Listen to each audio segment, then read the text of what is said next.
भारत माता की, भारत माता की, इनकलाब, वंदे। दोस्तों, माननीय सुप्रीम कोर्ट ने मुझे 21 दिन की मोहलत दी थी। मैं तहे दिल से सुप्रीम कोर्ट का शुक्रिया अदा करना चाहता हूं, बहुत बहुत। उन्होंने चुनाव प्रचार करने के लिए मुझे ये मोहलत दी थी। 21 दिन कल पूरे हुए। अब यहां से मैं सीधा तिहाड़ जा रहा हूं। ये 21 दिन मेरे लिए बहुत विस्मरणीय है। मैंने एक भी मिनट खराब नहीं किया। रात दिन 24 घंटे देश को बचाने के लिए प्रचार किया है। केवल आम आदमी पार्टी के लिए प्रचार नहीं किया, सारी पार्टियों के लिए प्रचार किया। बंबई भी गया, भिवंडी भी गया, हरियाणा भी गया, उत्तर प्रदेश भी गया, पंजाब भी गया, जमशेदपुर भी गया। जहां मौका मिला, जहां जिसने बुलाया, उसी के लिए प्रचार करने के लिए गया, देश बचाने के लिए। मेरे सामने देश था। आम आदमी पार्टी इंपॉर्टेंट नहीं है, आम आदमी पार्टी सेकेंडरी है, पहली हमारे लिए देश है। तो मैं दिल्ली के लोगों को कहना चाहता हूं, आज आपका बेटा दोबारा जेल जा रहा है, इसलिए नहीं कि मैंने कोई भ्रष्टाचार किया है, इसलिए कि मैंने तानाशाही के खिलाफ आवाज उठाने की जरूरत की है। इस प्रचार के दौरान एक सबसे बढ़िया बात यह हुई कि सारे देश के सामने प्रधानमंत्री श्री नरेंद्र मोदी जी ने यह कबूल किया कि उनके पास मेरे खिलाफ रत्ती भर भी सबूत नहीं है।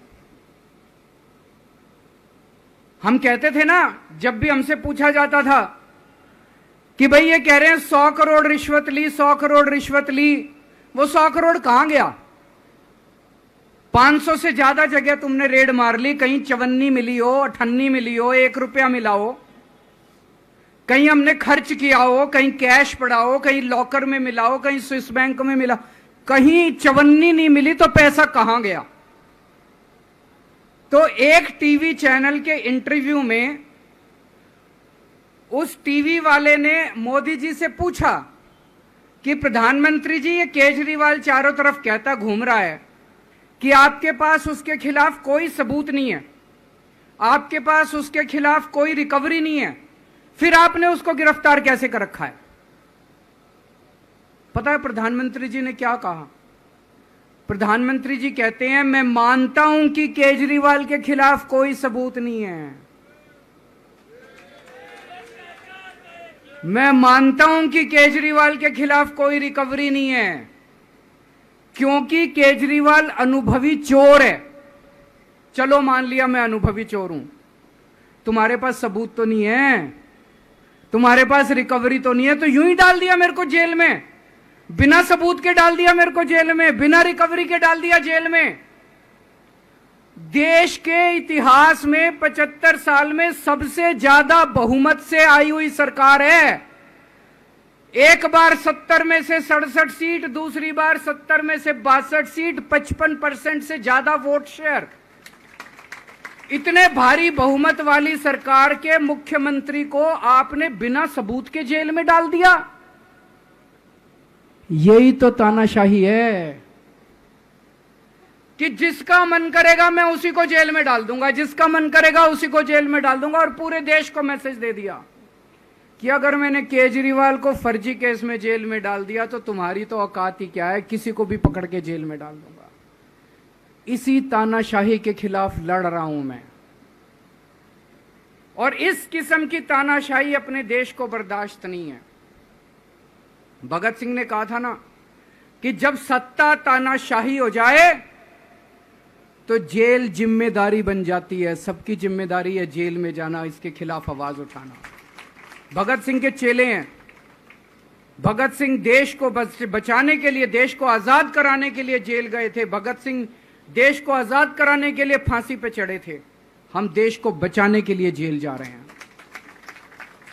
इस बार जब जा रहा हूं, मुझे नहीं पता अब मैं कब वापस आऊंगा, मुझे नहीं पता ये क्या करेंगे मेरे साथ जेल में, लेकिन मुझे कोई परवाह नहीं है, जो मर्जी करें। अगर भगत सिंह फांसी पे चढ़ गए, मैं भी फांसी पे चढ़ने के लिए तैयार हूं। मेरे शरीर का एक एक कतरा इस देश के लिए है, मेरे शरीर के खून की एक एक बूंद इस देश के लिए, मेरे जीवन का एक एक पल देश के लिए।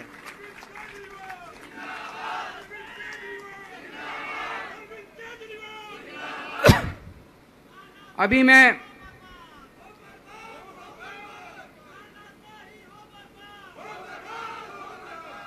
अभी राजघाट गया था सभी साथियों के साथ। महात्मा गांधी की समाधि पे हम लोगों ने श्रद्धांजलि दी। गांधी जी ने इस हमारे देश से तानाशाही का अंत किया था, वो हमारे लिए प्रेरणा स्रोत हैं। उसके बाद हम कनॉट प्लेस गए, हनुमान मंदिर, वहाँ पे हमने हनुमान जी के मंदिर में जाके हनुमान जी का आशीर्वाद लिया। 4 तारीख को भी मंगलवार है, भली करेंगे बजरंग बली, करेंगे कि नहीं करेंगे? बोल बजरंग बली की। इनका नाश करेंगे, तानाशाहों का नाश करेंगे। अपने को किसी व्यक्ति विशेष से अपनी कोई दुश्मनी नहीं है, अपनी दुश्मनी तानाशाही से है, तानाशाही बर्दाश्त नहीं है अपने को। तो 4 तारीख को भी मंगलवार है और बजरंग बली का मेरे ऊपर, पार्टी के ऊपर बहुत आशीर्वाद है, देश के ऊपर बहुत आशीर्वाद है। मैं प्रार्थना करने गया था बजरंग बली को कि हे बजरंग बली, मेरे देश को बचा लो। अभी कल एग्जिट पोल आए हैं, मेरे से लिखवा लो, सारे एग्जिट पोल फर्जी हैं, बिल्कुल फर्जी हैं। एक एग्जिट पोल वाले ने राजस्थान में टोटल 25 सीट है, उसमें 25 में से 33 दे दिए उन्होंने बीजेपी को। ऊपर से आया होगा भाई बीजेपी को ज्यादा देने हैं, तो उसने कहा मोदी जी क्या याद रखोगे आप भी, आपको 25 में से 33 दे दिए। तो पूरा का पूरा फर्जी है, पूरा एग्जिट पोल फर्जी है। लेकिन असली मुद्दा यह है, इनको गिनती से 3 दिन पहले फर्जी एग्जिट पोल कराने की क्या जरूरत थी, यह समझने वाली बात है। मेरे को भी समझ नहीं आया, कई सारे लोगों की कई सारी बातें चल रही हैं। एक ये चल रहा है कि इन्होंने मशीनों का घोटाला कर दिया, लेकिन मैंने संदीप पाठक को भी बोला है और मैं सारे इंडिया गठबंधन की पार्टियों को बोलना चाहता हूं, अपने अपने काउंटिंग एजेंट को बोल दो, पूरी तरह से सतर्क रहे। आखिरी तक अगर हार भी रहे हैं तब भी उठ के ना आए। कई बार क्या होता है, 1 राउंड में, 2 राउंड में, 3 राउंड में हार गए तो उठ के चले जाते हैं। उठ के नहीं जाना, सबसे लास्ट में रैंडम जितने बूथ होते हैं, ईवीएम मशीन होती है, उसकी पर्चियां पड़ती हैं। उन पर्चियों में से 5% पर्चियां उठाई जाती हैं। उन 5% ईवीएम की मैचिंग वीवीपैट की स्लिप से कराई जाती है।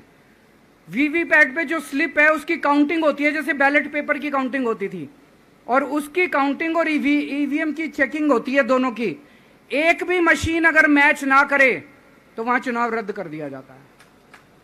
तो अगर आपने ये चेकिंग कर ली वहां पे, तो इसका मतलब फिर ईवीएम का घोटाला हम बचा सकते हैं। फिर ईवीएम के घोटाला अगर कर रखा इन्होंने तो हम उसको एक्सपोज कर सकते हैं।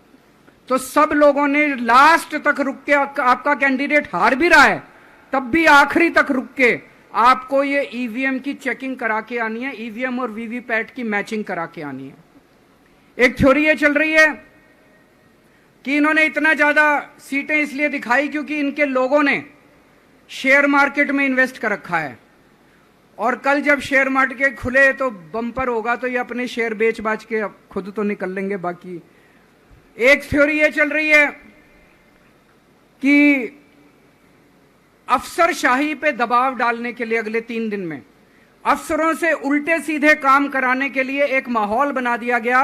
भाई आ तो हम ही रहे हैं, तो हमारी बात मानो, उल्टे सीधे काम करो, काउंटिंग में गड़बड़ कराएंगे, सब कुछ करेंगे, लेकिन फिर से मैं कह रहा हूं, अपने को, अपने काउंटिंग एजेंट, एआरओ, सब आरओ, सब लोगों को अपने को ट्रेन करके भेजना है और अपने को चौकन्ना रहना है।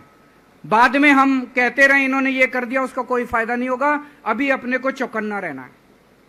एक थ्योरी ये चल रही है कि अगर इन्होंने कल ही कम सीट दिखा दी होती एग्जिट पोल वालों ने, तो हो सकता है कि इन दोनों के खिलाफ आरएसएस में और बीजेपी में कल ही बगावत शुरू हो जाती। 4 तारीख तक इंतजार ही नहीं होता, हो सकता है। तो कई सारी थ्योरी चल रही हैं, लेकिन अपने को सतर्क रहना है, चौकन्ना रहना है। मेरा अपना मानना है कि 4 तारीख को इनकी सरकार नहीं बन रही है। ये एग्जिट पोल से घबराने की जरूरत ही नहीं है, माइंड गेम है इनका, माइंड गेम खेल रहे हैं। आपको डिस्करेज करने के लिए, डिप्रेशन में डालने के लिए बिल्कुल नहीं जाना। आप उससे जाओ कि आप जीत रहे हो, आप अपने उस कॉन्फिडेंस से जाओ कि आप जीत रहे हो, और आखिरी तक आपको बैठे रहना है, किसी भी हालत में बैठे रहना है आपको। हमें हर एक को लड़ना पड़ेगा। ये चुनाव किसी पार्टी का या किसी नेता विशेष का नहीं है। ये चुनाव इस देश को बचाने के लिए है, इस देश में जनतंत्र को बचाने के लिए है। जिसके लिए भगत सिंह, गांधी जी सब लोग लड़े थे, वही माहौल आज है। जिस तरह से हमने अंग्रेजों को हटाया था, आज इस सत्ता को अपने को हटाना है। तो मैं सभी, आप सब लोगों का, सभी साथियों का बहुत बहुत शुक्रिया अदा करना चाहता हूं। बहुत साथ मिला आप लोगों का इन 21 दिनों में। अब जब भी मैं लौट के आऊंगा फिर मिलेंगे आप लोगों से। तब तक के लिए अलविदा।